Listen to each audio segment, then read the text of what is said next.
In this session, we will discuss money and the payment system. This will involve two steps. First, we will define the term money. This seems like a very strange question, given that we all use money all of the time. However, what has worked as money has changed a lot over time and is even being debated today. In this session, we will think more carefully about what makes an asset usable as money. In a second step, we will describe the modern payment system, which consists of the methods we use to pay for things, and explain how it relates to money. Let's start with my favorite motivating example, the beach vacation. Beach holidays have been a constant throughout human history. Well, presumably. How we have paid for these holidays, the money and payment choices we've made, have changed in meaningful ways. Arrowheads in 8th century Japan, seashells in China, salt in Venice, and metals such as gold. These are examples of commodity money.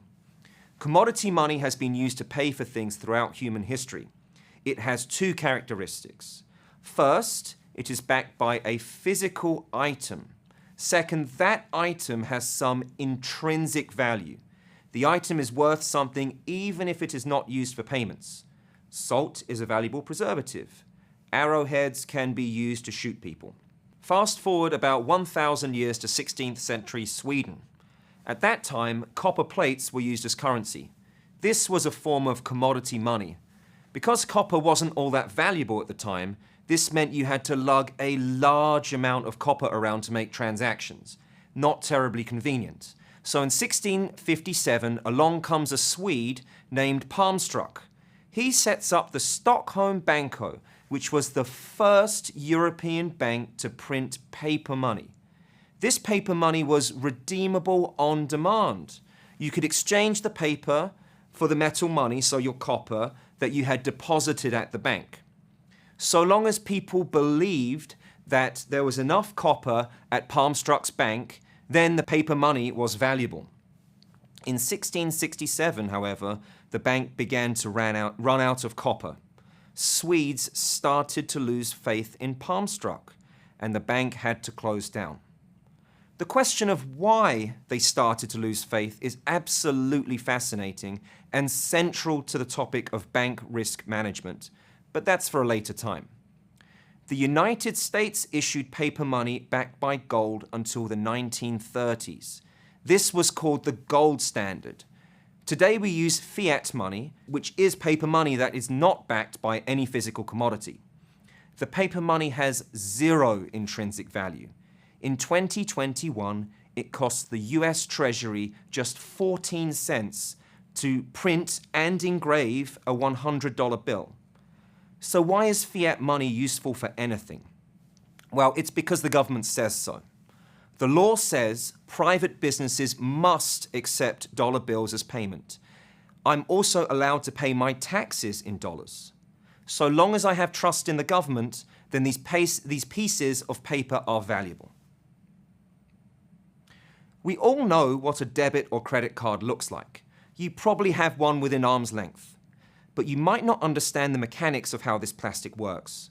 A debit card payment provides instructions for my bank to send my money from my bank account to a merchant. Without a bank account containing money, this just wouldn't work. On the other hand, when I use my credit card, I'm actually getting a loan from a bank. When I swipe my credit card, I am authorizing my bank to send some of its funds to pay for my beach vacation, and then I can repay my bank at some later date. The first modern plastic credit card was introduced by the Bank of America in Fresno, California in 1958. Nowadays, smartphone applications and other online payment systems are replacing our need for plastic debit and credit cards.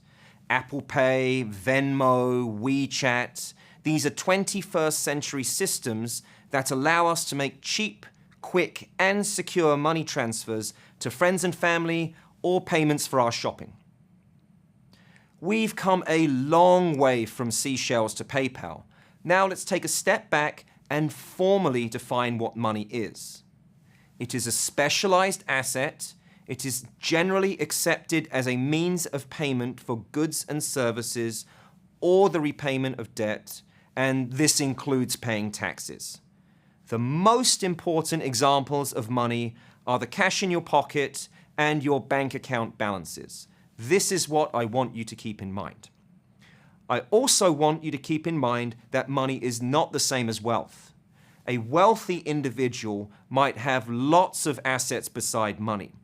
In fact, if you think of your favorite rich person, they probably have lots of houses, yachts, rocket ships, stock options, and so on. None of that stuff is money.